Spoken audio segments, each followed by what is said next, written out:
사도행전 6장 1절에서 7절까지 한 절씩 교독하고 7절은 함께 읽도록 하겠습니다.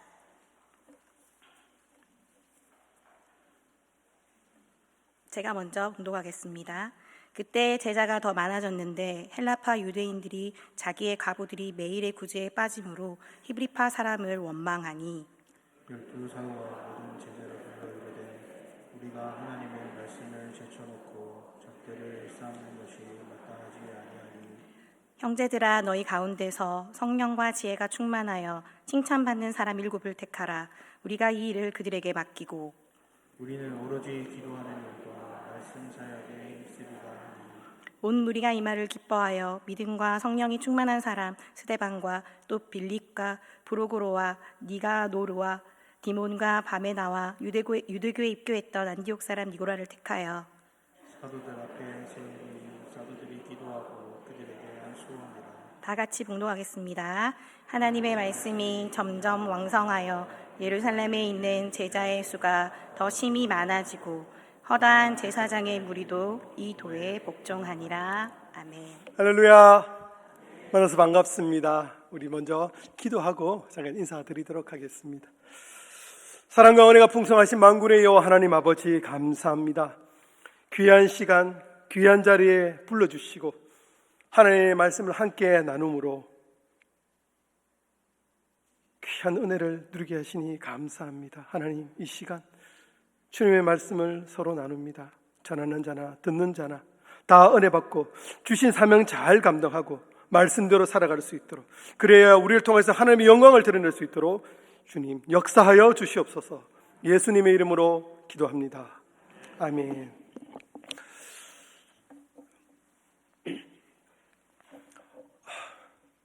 제가 먼저 소개를 드려야 되겠죠. 우리 회장님께서 소개하신 것처럼 저는 여기 진량에 대구대 가기 전에 함께하는 교회를 섬기고 있는 최승은 목사라고 합니다. 저는 경청로의 북시찰, 우리 김정훈 목사님이 시찰장이 되시고 저는 서기로 있습니다. 그리고 아마 저를 한 번쯤은 보신 분도 안면이 있다고 생각할 수도 있을 것 같은데, 우리 여름에 경청로의 수련회를, 청소년 수련회 여기서 했지 않습니까? 그때 제가 총진행을 맡아서 아마 한 번, 두 번 이렇게 오며가며 보신 분도 있을 겁니다. 그래도 어제 전화를 받았습니다.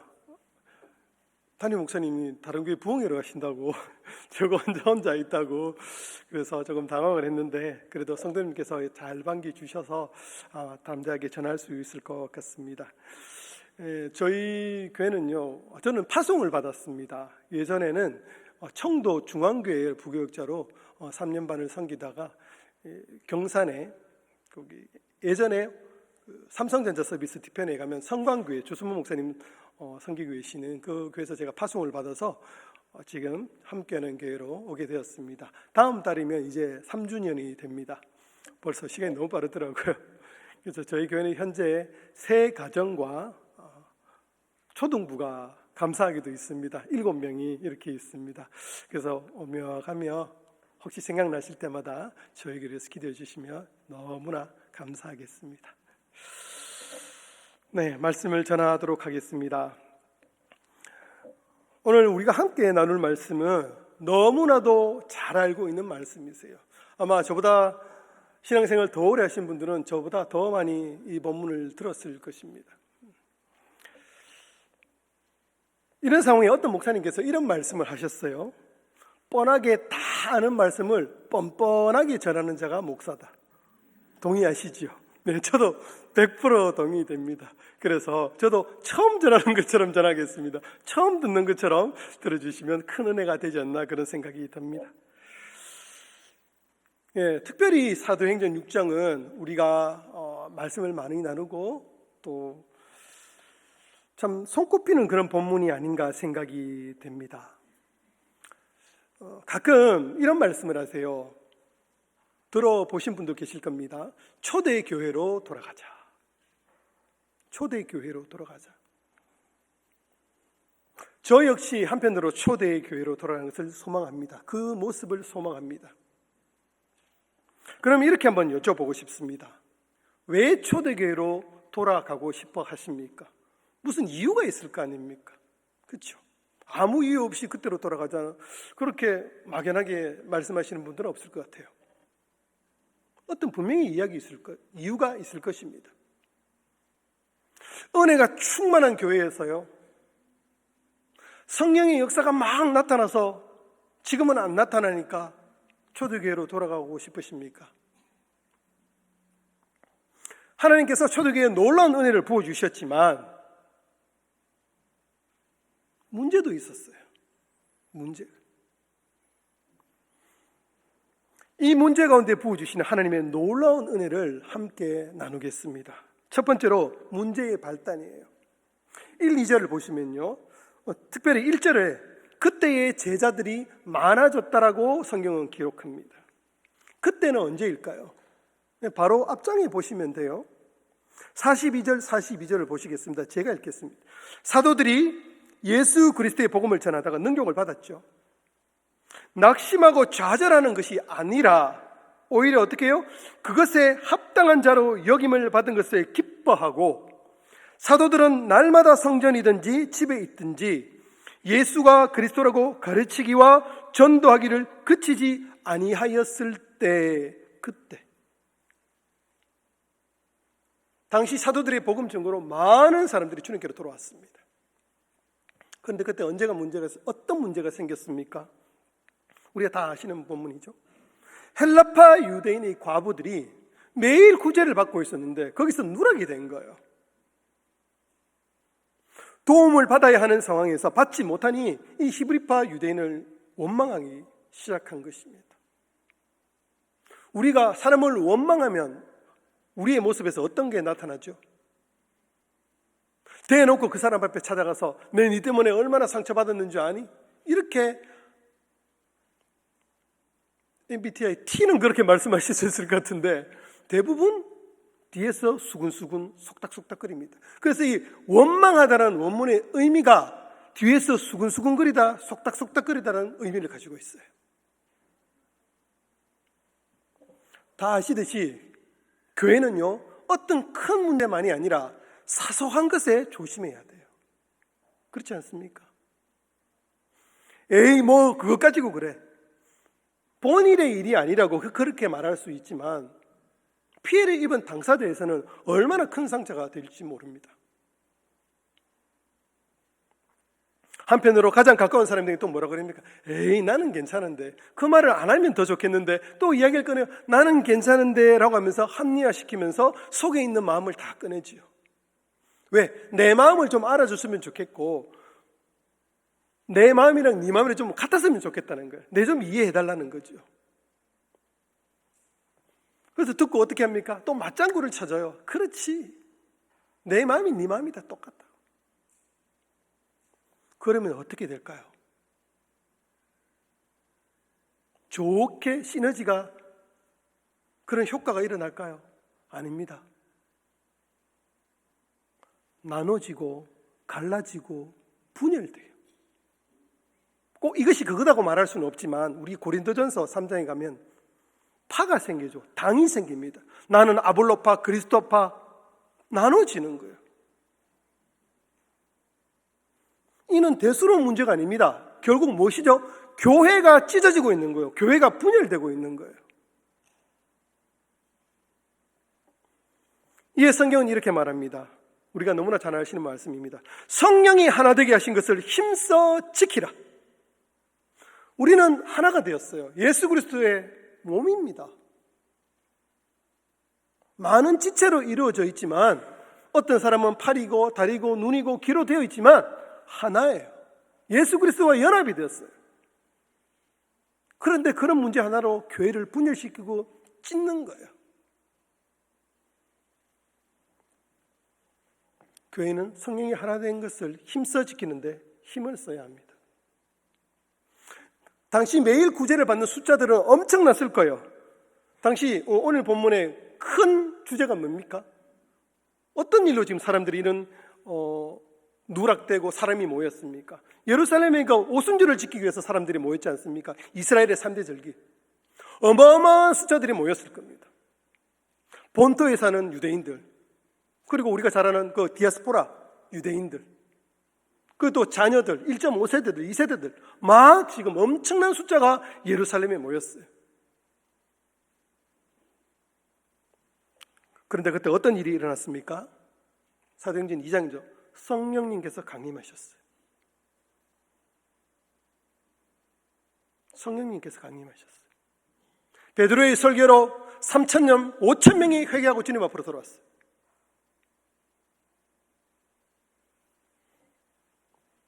문제가 여기서 발생합니다. 그들에게는 제대로 된 집도 없어요. 너무나 많은 사람들이 몰렸습니다. 방도 제대로 구할 수 없어요. 먹을 것도 이제 막 부족합니다. 일을 해야 되는데 일도 할 수 없어요. 그런 상황에 이제는 구제를 받아야 할 그런 상황까지 생기게 된 것이죠. 이 문제가 사람들이 갑자기 많이 모여서 그것이 틀렸다고는 말할 수 없어요. 사람이 많아진 것은 분명한 것입니다. 이 문제가 어디로부터 시작되었는지 우리에게 주시는 힌트가 있어요. 2절에 있습니다. 2절을 보시면 사도들이 하나님의 말씀을 제쳐놓고 접대를 일삼았기 때문이라고 이야기를 합니다. 지금의 교회의 모습과 비교를 해보면 잘 이해가 되지 않을 수 있습니다. 그럼 이렇게 질문할 수 있죠. 그러면 사도들은 구제를 하면 안 됩니까? 아니죠. 아무 상관없어요. 다른 사람이 해야 됩니까? 저희 교회는 저희 집사람하고 저희가 다 하고 있잖아요. 청소부터 모든 것을 다 하고 있어요. 그러나 사도들은 이 문제가 자신들로 인한 것임을 정확히 본 것이죠. 사도행전 2장 42절에 이렇게 기록되어 있습니다. 그들이 사도의 가르침을 받아 서로 교제하고 떡을 떼며 오로지 기도하기를 힘쓰니라. 얼마나 아름다운 모습입니까? 하나된 영적인 가족의 모습, 우리가 소망하고 추구해야 할 모습. 교제하고요, 떡을 떼고요, 날마다 모여서 기도하고요, 또 그 가운데 회개하고, 초대는 그랬잖아요. 세례를 주고, 우리 많은 문헌을 통해서 이 당시에 어떤 일이 일어났는지를 알 수 있어요. 많이 아실 겁니다. 종과 상전이 그 모임에 와서는 종과 상전이 아닌 거예요.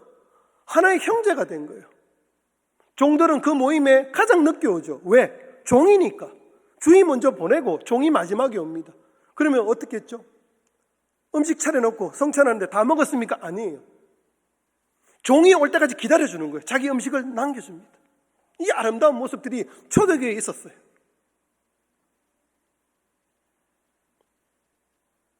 봉사하고 섬기는 것, 기도하고 교제하고 떡을 떼는 것, 이거 다른 것에서 오는 거 아니에요.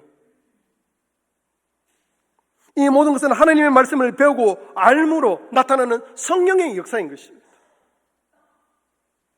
이로써 뭡니까? 하나님의 말씀은 살아있다는 것이 우리의 삶을 통해서 증명이 되는 것이죠.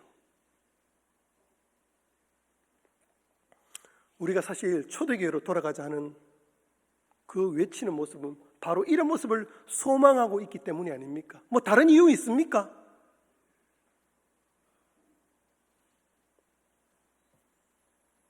그런데 구제 문제도 문제지만 진짜 문제는 무엇입니까? 사도들이 마땅히 해야 할 예수 그리스도 십자가 복음을 선포하는데, 말씀을 연구하는데, 기도하는데 집중하지 못하고 있다, 올인하지 못하고 있다는 거예요. 물론 사람이 하는 일이라 실수할 수 있습니다. 그렇죠. 완벽한 사람이 어디 있습니까? 온전하지도 못합니다. 그 온전하고 완벽하려면 주님께서 재림해야 되죠. 하지만 문제는 자신들이 해야 할, 자신들이 맡은 일을 제대로 감당하지 못하고 있다는 것이 문제예요. 오늘 7, 8, 9 여전도의 헌신 예배시죠. 우리 집사님들이시죠, 그죠? 여전도에 하나님께서 맡겨주신 그 직무를 잘 감당하고 계십니까? 오해하지 마십시오. 혼내는 거 아니에요. 저는 제일 좋아하는 직분이 집사 직분입니다. 저는 목사님 됐으면 저는 집사로 끝까지 했을 것 같아요. 너무 좋은 것 같아요.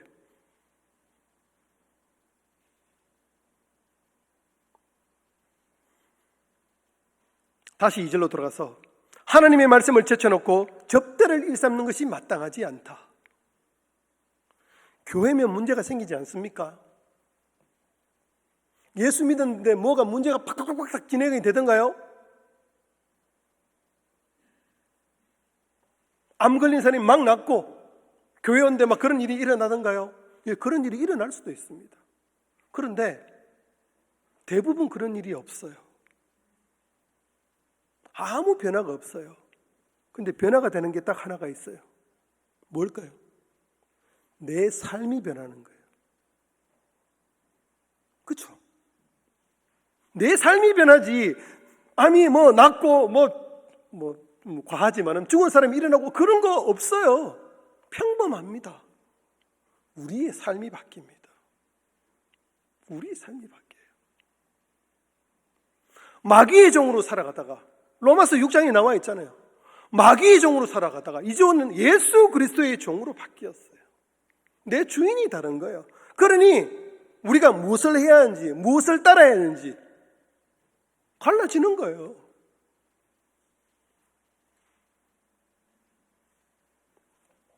중요한 것은 교회 안에 어떤 문제가 생겼을 때 교회가 그 문제에 대해서 어떻게 풀어나가느냐가 정말 중요합니다. 교회 문제가 생기면 세상은 어떻게 합니까? 그건 누가 잘못했는지 빨리 찾아내라고.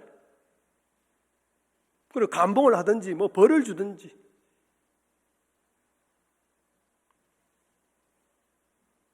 그러나 사도들은 이 문제에 대해서 해결책을 내어놓습니다. 3절에서 6절입니다. 그들은 모든 제자를 불러놓고 이렇게 말합니다. 너희 가운데 성령과 지혜가 충만하여 칭찬받는 사람 7을 택하라. 우리가 이 일, 뭐죠? 구제하는 일을 그들에게 맡기겠다. 이 말은요, 여러분 빨리 좀 모으세요. 우리가 저 많은 사람 구제한다고 얼마나 힘든 줄 압니까? 좀 그 사람들에게 이제 좀 맡기고 우리는 쉬겠습니다. 이 의미가 아니죠. 아닙니다, 절대로. 물론 이렇게 읽으시는 분도 없으실 줄로 압니다. 이 말은요, 자신들에게 맡겨진 본분, 말씀 사역, 본질로 돌아가겠다는 거예요. 본질에 힘을 쏟겠다는 거예요. 이걸 적용하면 집사의 직무로서의 본질, 장로의 직무로서의 본질, 그 다음 교역자로서의 본질, 그리고 성도로서의 본질. 교회의 3대 사명이 뭡니까? 복음의 말씀, 복음의 예배 드리는 거, 양육받는 거, 복음으로 양육받는 거, 전도하는 거. 이게 교회의 3대 사명입니다. 성도의 사명이에요. 이거는 해도 되고 안 해도 되는 것이 아니라 반드시 해야 되는 거예요. 말씀, 양육, 전도. 반드시 해야 되는 거예요.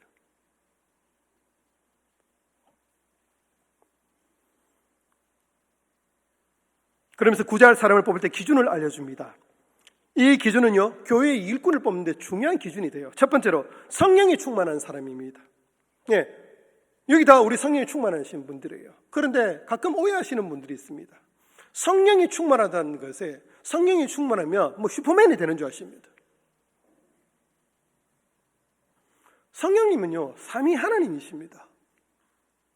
물론 못하시는 것이 없는 능력의 하나님이세요. 그럼 성령은 어떤 일을 하실까요? 이게 다 성령 받았잖아요. 예수 그리스도를 믿잖아요. 그럼 성령 받은 자예요. 에베소서에서는 풍성히 부어주셨다고 합니다. 넘치도록 부어주셨다요. 우리가 뭐 하면 조금 더 주고, 뭐 잘할 때 조금 더 주고, 그렇지 않아요. 풍성히 부어주셨어요. 그 성령님은요, 예수 그리스도를 믿게 하십니다. 이를 교리에서는 혈육 있는 믿음이라고 그럽니다. 구원에 이르게 하는 믿음이다. 그리스도를 믿게 합니다. 두 번째는 그 믿음으로 하나님의 자녀답게 살아가게 하십니다. 자녀답게. 그래서 성령이 충만한 자는 어떻게 살아갑니까? 자신을 위해 살아가던 그 존재에서 성령의 역사심으로 말미암아 그 삶이 바뀌어 이제는 누구를 위해서 살아갑니까? 남을 위해서 살아가는 겁니다. 어떻게 그럴 수 있습니까? 본성이 바뀌었기 때문에요. 사단의 종에서 예수 그리스도의 종, 에베소서에는 새로운 피조물로 하나님께서 새로 창조하셨기 때문에 이제는 옛사람이 아니라 새로운 본성을 가진 사람이기 때문에 어떻게 살아갑니까? 성령이 충만한 자는 말씀을 가까이 하고 늘 묵상하고 기도하며 우리에게 부어주신 그 은혜에 순종하며 살아갑니다. 이 모습이 실체가 무엇으로 나타날까요? 내 이웃을 내 몸과 같이 살아가는 삶으로 나타납니다. 그래서 성령 받은 자는요, 예수 그리스도를 믿는 자는요, 그냥 똑같지 않아요. 본성이 바뀌었기 때문에 이웃을 위해 살아갑니다. 생각해 보십시오. 예수 그리스도를 믿기 전에 누구를 위해 살아갔습니까? 나 위해서 살아가다. 모든 것이 나 위주로. 그런데 이제 예수 그리스도를 믿음으로 말미암아 하나님 사랑, 이웃 사랑, 내 이웃을 내 몸과 같이 사랑하라. 이 모든 것이 두 계명의 온 율법과 선지자의 강령이다. 하나님께서 원하시는 것, 이웃을 사랑하는 것. 이제는 우리는 이웃을 사랑하는 존재가 되었어요. 옆에 있는 앉은 지체 우리 형제 자매들입니다. 뭐 좀 잘못한다고 정죄하고 비판할 것이 아니라 가족이면 그렇게 합니까? 안 하잖아요. 가족이니까 안아주고 실수해도 안아주고 보듬어 주고 으쌰으쌰 하잖아요. 근데 내하고 좀 뜻이 안 맞는다고 정죄하고 비판하고 원망하고 수근수근거리고 존재가 바뀌었는데 어떻게 옛사람의 모습으로 우리가 살아갈 수 있을까요? 두 번째로 지혜가 충만한 사람입니다. 성령 충만과 지혜 충만은 따로 뗄 수 없어요. 왜 그렇습니까? 성령님은 지혜로우신 분이기 때문에요. 그렇다고 완벽하지도 않습니다. 성경 많이 읽고 기도 많이 하고 전도도 많이 하고 하지만 나도 모르게 비록 새 언약 백성임에도 불구하고 우리는 매일 죄를 지어요. 그래서 어느 목사님께 이런 말씀하시더라고요. 살아가면 살아갈수록 죄를 더 짓는다고. 그래 빨리 죽었으면 좋겠다. 예, 그 마음도 이해가 가요.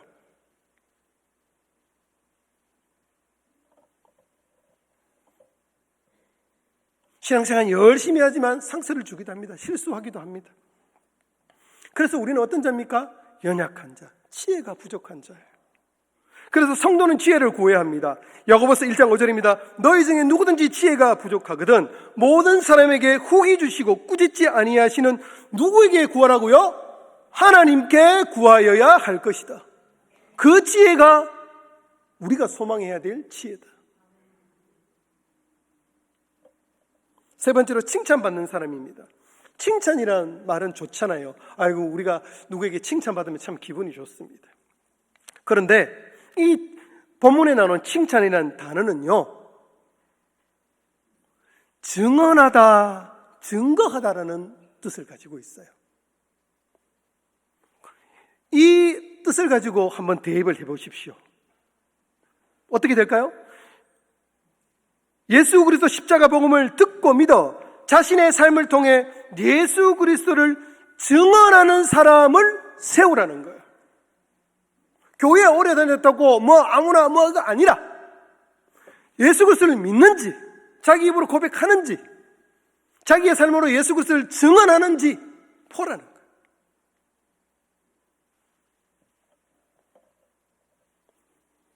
예를 들어 힘들고 어렵고 아무도 알아주지 않지만 여기서 저는 모르겠습니다만 나가서 혼자 아니면 부부 열심히 전도하는 분 분명히 계실 겁니다. 뭐 전도회가 같이 움직이기도 하지만 그 외에 그런 분들도 분명히 계실 거예요.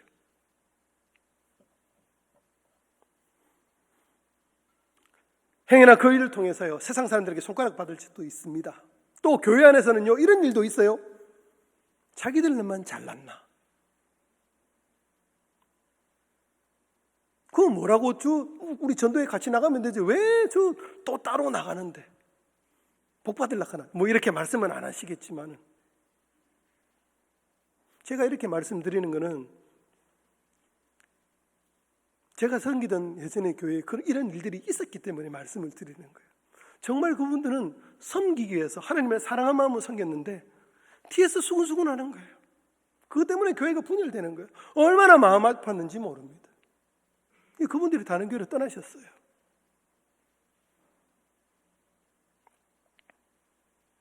그런데요, 그 성도는 오히려 기뻐합니다. 마태복음 5장 10절입니다. 산상수훈이죠. 의를 위하여 박해를 받는 자는 복이 있나니 뭐가 그들의 것이라고요? 천국이 그들의 것입니다. 이 말씀을 믿기 때문에 나아가는 거예요. 하나님 나라를 소망하는 겁니다.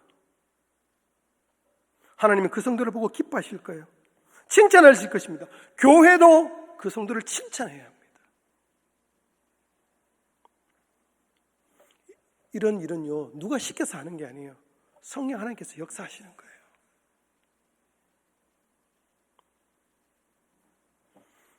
물론 특별한 은사를 받으신 분도 계십니다. 우리가 특별하다고 하면, 그죠? 우리가 로마서나 고린도전서에 은사가 한 10대 개 나오죠, 그죠? 여기 모르겠습니다. 신유의 은사, 축기의 은사, 병 고치는 은사, 지혜의 은사. 그 중에 우리가 조금 뭐라고 할까요? 신유나 축기나 이런 것들. 좀 사실 그런 거 있으면 부러워하기도 합니다. 근데 하나님은 우리에게, 나에게 왜 다른 것을 주셨을까? 저런 걸 좀 주지. 믿음의 분량대로 나눠주셨다고 합니다. 이 말은요, 내가 오래 믿었고 믿음이 희만큼 올라가서 하나님 주신 게 아니에요. 그걸 보면요, 임의대로 나누어 주셨다는 뜻입니다. 내가 잘해서 준 게 아니에요. 그래서 어깨 올라갈 필요가 없어요. 예수 그리스도께서 그것을 우리 교회 공동체, 옆에 있는 지체를 섬기기 위해서 은사를 주셨어요. 그리고 열심히 쓰십시오. 그럼 어떻게 될까요?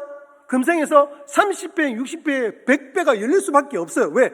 내가 은사를 받았는데 내가 여기 있는 분 몇백 명입니까? 섬기면 그분들은 가만히 있을까요? 옆에 지체를 다 섬깁니다. 그물처럼 이루어졌어요. 그럼 내가 100배를 누리는 거예요. 안 쓰면 못 누립니다. 열심히 사용하십시오. 하나님께서 우리에게 주신 은혜를, 복의 통로를, 은혜를 누리는 통로예요.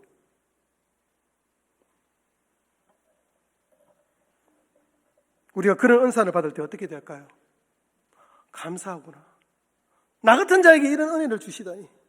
우리는 그것을 보면요, 와, 올라갈 게 아니라 하나님께서 정말 살아계시는구나라는 것을 드러내는 거예요.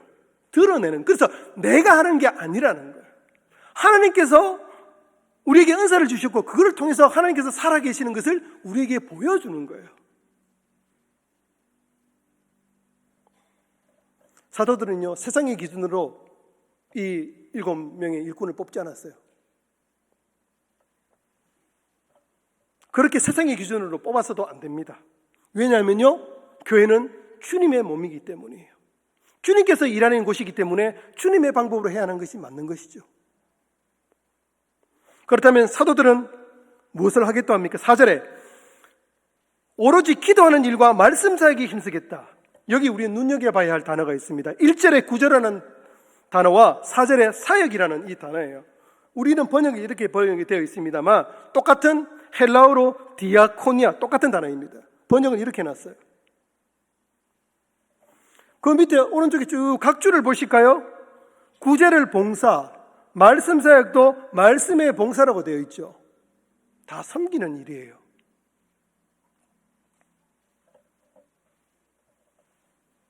그 접대를 하는 사람이 누굽니까? 테이블을 깔다 우리 많이 들었을 겁니다. 이를 우리는 집사라고 이야기를 하죠. 우리 집사님들. 집사가 하는 봉사가 사역자의 말씀 봉사보다 덜 중요하다는 말이 아니에요. 똑같이 중요하다는 거예요. 왜요? 교회를 세움에 있어서. 교회를 세우기 위해서 예수 그리스도께서 교회에 뭐를 세우셨습니까? 항존직 아시죠? 감독, 목사, 장로, 집사, 교회가 세워짐으로 항상 있어야 될 직분, 항존직. 항상 있어야 되는 거예요.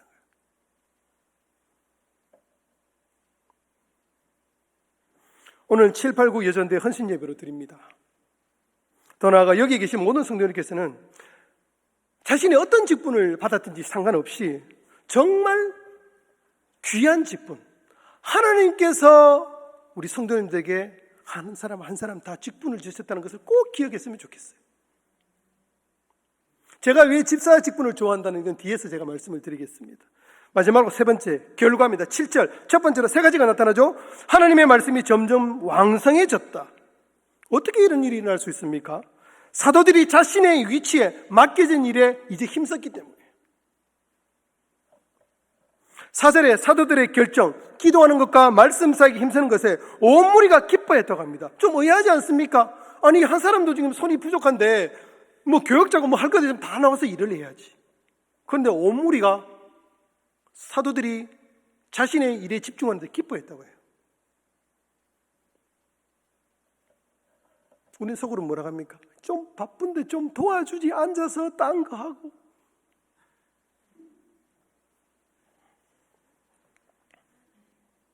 그뿐만 아닙니다. 본문에는 기록되어 있지는 않지만 이 분명 7 집사의 활발한 섬김으로 말미암아 헬라파 유대인의 과부들이 그 구제에서 누락되는 일이 없어지고 아마 모든 사람들이 풍성하게 되었을 것입니다.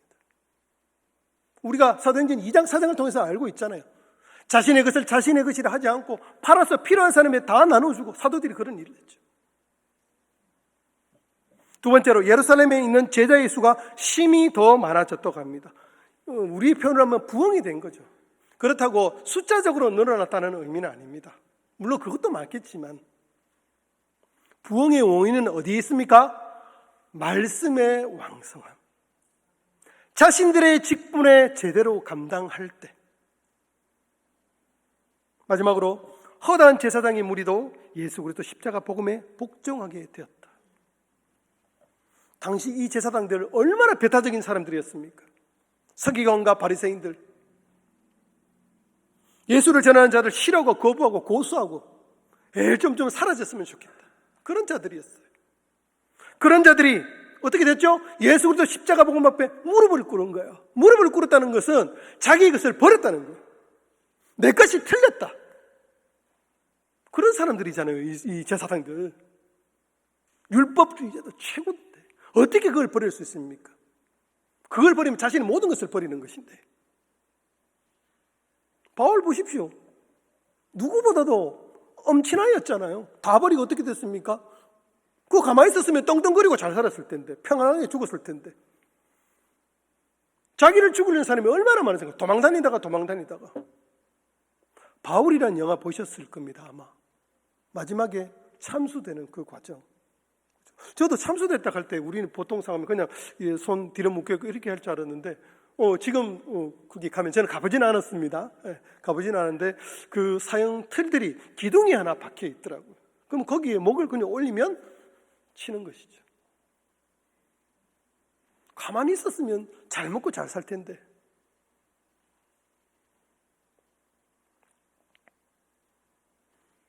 어떻게 이런 세 가지의 결과가 나타났습니까?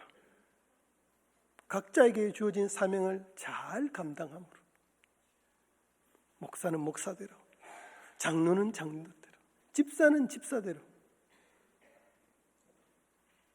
그냥 섬기는 거예요. 왜요? 섬기는 자잖아요. 사랑하는 성도 여러분, 오늘 말씀을 통해서 우리는 어떤 교훈을 얻을 수가 있을까요? 물론 제자를 뽑을 때 신중하게 뽑아야 됩니다. 교회 직분자를 세울 때 이렇게 성경적인 기술로 맞습니다. 틀린 거 아니에요. 저는 이렇게 봤습니다. 봉사자, 이 직분자를 왜 세워야 하며 왜 세웠을까? 첫 번째로 교회는 하나님 나라의 현시이기 때문입니다. 이 표현 들어보셨을 거예요. 현시는 뭡니까? 보인다라는 거예요. 교회가 뭡니까? 건물이 아니죠. 하나님 나라의 백성입니다. 그러면 제가 여쭤보겠습니다. 하나님 나라는 무엇입니까? 어릴 때 우리 이렇게 노래 불렀어요. 나는 구원열차 올라타고서. 다 필요 없다. 믿음으로 가는 하나님 나라. 오늘 우리 어린이부 찬양도 이걸로 했어요. 하나님 나라가 뭡니까? 하나님 나라는요, 우리가 죽어서 가는 곳이 아니라 하나님의 통치가 이루어지는 곳이 하나님 나라예요. 하나님의 다스림이 이루어지는 곳이 하나님 나라예요. 하나님은 사역자들에게 말씀을 맡기시어 성도들을 다스리십니다. 통치하시는 거예요. 또한 직분을 나눠주셔서 일하게 하심으로 하나님 나라의 풍성한 복을 이 땅에서 누리게 하십니다. 그래서 교회가 하나님 나라의 현실이라는 것은요, 하나님의 통치와 하나님의 다스림에 순종하는 자들이 모인 것, 그것이 가시적으로 보여지며 누리는 곳이다. 그것이 어디입니까? 신량제일교회 우리 성도님들이신 거예요. 우리는 교회에 대해서 좀 가볍게 생각하는 일들이 있습니다. 자기가 맡은 직분에 대해서 좀 가볍게 생각하는 분들이 있어요. 이 유교 때문에 죄송합니다. 목사가 높고 그 다음 장로 높고 집사 높고. 오늘 저희 오전 예배 때 디모데전서 4장 11절에서 16절을 나눴습니다. 교회의 질서에 대한 이야기예요. 그 가운데 바울이 디모데에게 뭐라고 하냐면, 네가 받은 은사, 곧 장로회에서 받았을 때 그 받은 은사를 가볍게 여기지 말라라고 이야기해요. 가볍게 여기지 마라. 목사라고 가볍게 여기면 안 되고 집사만 가볍게 여기게 되면 아니에요. 하나님의 은사는 다 귀하고 풍성한 것이고요. 하나님이 주셨기 때문에 그 어떤 은사라도 직분이라도 우리는 가볍게 여기면 안 돼요.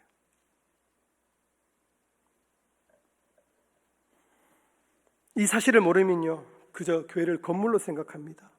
그리고 이 교회를요, 세상은 비싼 교제의 장소 또는 그저 착한 일만 복받고 나쁜 일만 벌받는 그런 복비는 장소가 될 거예요. 기복신앙, 인과응보, 그죠? 사랑하는 성도 여러분, 하나님 나라는요, 우리가 상상할 수도 없는 복된 나라입니다. 그런데 그 복된 나라가 어떻게 되었습니까? 인류 최초인 사람 아담이 죄를 지었어요. 이 세상이 타락해버렸습니다. 그 결과 어떻게 됐습니까? 하나님의 기쁨의 동산인 에덴이 기쁨이라는 뜻이잖아요. 쫓겨났어요. 왜 쫓겨났습니까? 죄를 지었어요. 그것도 맞습니다. 근데 직접적인 원인은 그거예요. 하나님 나라는 죄가 있을 수 없기 때문이에요. 하나님 나라에는 죄인이 들어갈 수 없어요. 그래서 아담과 하와를 상징적으로 쫓아내는 걸 통해서 보여주시는 거예요. 바로 3장에 뭐가 나옵니까? 창삼위로 원시복음 예수 그리스도를 딱 준비해 놓으신 거예요. 예수 그리스도로 말미암아 다시 회복되어지고 들어올 수 있는 길을 하나님은 죄 짓는 그 현장에서 바로 우리에게 복음을 제시했었어요. 그렇죠?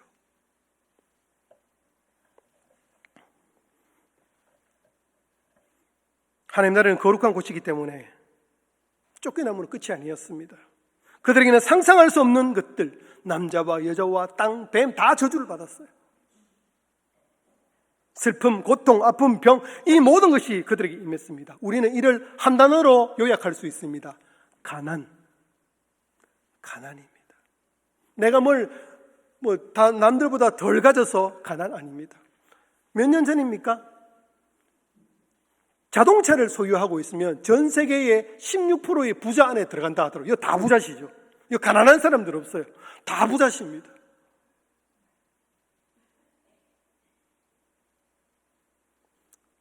가난은요, 물질적인 것, 영적인 것, 하나님과의 모든 결핍을 의미합니다. 하지만 지금 어떻게 되었습니까? 독생자 예수 그리스도를 이 땅에 보내시고 우리로 하여금 예수 그리스도를 믿게 하시고, 이게 은혜예요. 왜요? 사람은 태어났을 때 한번 생각해 보십시오. 내가 태어났는데 선하게 태어나서 죄를 지어서 죄인이 되었습니까? 아니에요. 누가 가르쳐주지 않는데도 우리는 태어나서 죄를 지어요. 그게 뭡니까? 영적으로 죽은 자라는 거예요. 태어날 때부터 우리는 하나님을 알 수 없는 존재예요. 태어날 때부터 그렇게 태어났어요. 그래서 누가 우리를 구원해 주지 않으면, 도와주지 않으면 우리는 하나님을 알 수도 없고 믿을 수도 없는 존재예요. 그런데 하나님께서 우리에게 찾아오셔서 구원의 은혜를 베푸셨죠. 그래서 우리는 교회가 되었습니다. 하나님 나라의 거룩한 백성이 되었습니다. 하나님께서 원래 주시고자 했던 그 복을 다시 누리게 하셨습니다. 어디서요? 교회에서 누리게 하셨습니다. 두 번째로 직분자를 통해서 실질적으로 누리게 하셨어요. 교회의 감독인 목사와 장로는요, 말씀이 선포되어지고 다스려지고, 집사는 뭐합니까? 선포된 하나님의 말씀이 실질적으로 누릴 수 있도록 하는 섬김, 구제의 역할을 감당합니다. 집사님들. 직분자는 모든 성도가 하나님 나라의 풍성한 복을 누릴 수 있도록 세워진 것이지, 교회의 힘든 일, 아무도 안 하는 일을 하도록 뽑은 것이 아니에요. 물론 하나님은 혼자 다 하실 수 있습니다. 왜 못 하십니까? 말씀으로 무에서 유를 창조하셨는데, 하지만 하나님은 교회 직분자들을 세우셔서 그 일을 감당하십니다. 목사와 장로를 통해서 우리를 통치하시고 집사들을 통해 하나님 나라의 복을 실질적으로 누리게 하십니다. 하나님이 이런 질서를 세우셨어요. 거기에 목사와 장로는 높고 집사는 그 아래고, 아직 직분을 못 받으신 분들은 그런 거 없어요. 하나님께서 맡기시는 할 뿐이고 맡은 직이 다를 뿐이에요. 그러므로 우리는 서로 존중하고 겸손해야 합니다. 이로 말미암은 결과는 어떻습니까? 영적으로 육적으로 회복되면 물론 하나님 나라가 점점 확장되어 가므로 모든 사람들이 그 예수 십자가 복음을 듣고 주님 앞으로 돌아오게 되는 놀라운 하나님의 역사가 일어나게 되는 것이죠. 마지막 세 번째입니다. 각자의 위치에서 사명을 다할 때 교회는 점점 자라가며 하나님 나라의 풍성한 복을 누립니다. 그래서 모든 성도가 우리 가장 우선적으로 해야 할 것이 있다면 하나님의 말씀에 귀 기울이는 거예요. 말씀으로 돌아가는 거예요. 다음 주면 우리 뭡니까? 종교개혁 주일이죠. 종교개혁이 왜 일어났습니까? 말씀으로 돌아가자는 거잖아요. 말씀으로 돌아가자는 거. 교회에서 말씀이 선포되지 않는데 교회가 성장한다? 이거는 의심해 봐야 돼요. 문제가 있는 것이죠. 그런데 우리가 자칫 잘못하면요, 교회가 복음과 상관없이 사람들을 많이 양성할 수 있는 교제의 장소로 얼마든지 될 수 있습니다.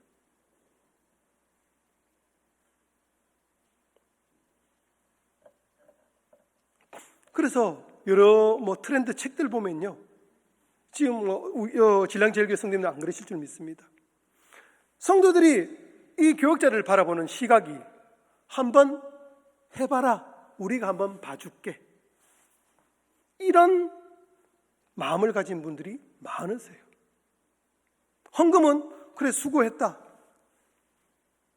이런 생각을 가지신 분들이 많아요. 이건 제 이야기가 아닙니다. 데이터로 나온 거예요. 사랑하는 성도 여러분, 사탄은요 절대로 이런 기회를 놓치지 않습니다. 지금도 마귀는 울은 사자같이 두루다니며 삼킬 자를 찾고 있지요.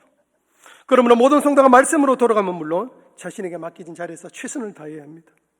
이렇게 모든 성도가 하나님 나라에 주어진 사명을 잘 감당할 때 어떻게 될까요? 풍성한 복을 누릴 수 있게 되는 것입니다. 더 나아가서 주님의 재림을 소망하게 될 것입니다. 우리 특별히 789 여전도에 회원되시는 분들 이제 좀 마음이 무거워지셨습니까? 제가 김민규 목사님께 문자를 받고 78 여전도의 헌신 예배입니다라고 연배를 보니까 7 여전도가 제 연배 되시더라고요. 동배더라고요. 열심히 섬기십시오. 맡은 일에 최선을 다하십시오. 하나님은요, 우리 이런 모습을 하나하나 일일이 보고 다 이렇게 보고 계시며 때마다 상황마다 큰 위로의 은혜를 부어주실 것입니다. 이런 하나님 나라의 풍성한 은혜를 모든 성도님들이 누리시고 부신자들도 천국에 참여할 수 있도록 예수 그리스도 십자가의 복음을 증거하며 맡은 사명을 잘 감당하시는 저와 우리 진량제일교회 모든 성도님 되시기를 주님의 이름으로 축복합니다. 기도하겠습니다. 하나님 아버지 감사합니다. 교회의 직분자들을 세우셔서 그들을 통해 하나님 나라의 풍성한 복을 누릴 수 있도록 해주심에 감사합니다. 또한 우리들에게 직분을 맡기심에도 감사합니다. 하나님께서 우리에게 직분을 맡기신 것은 우리를 통해 예수 그리스도의 복음이 전파되어지고 그 은혜를 누릴 수 있도록 하기 위함입니다. 나만, 우리 가족만이 아니라 주님의 몸된 교회 모두가 주님이 주시는 풍성한 은혜를 누릴 수 있도록 맡겨주신 사명을 잘 감당하는 우리 모두가 되게 하옵소서. 예수님의 이름으로 기도합니다. 아멘.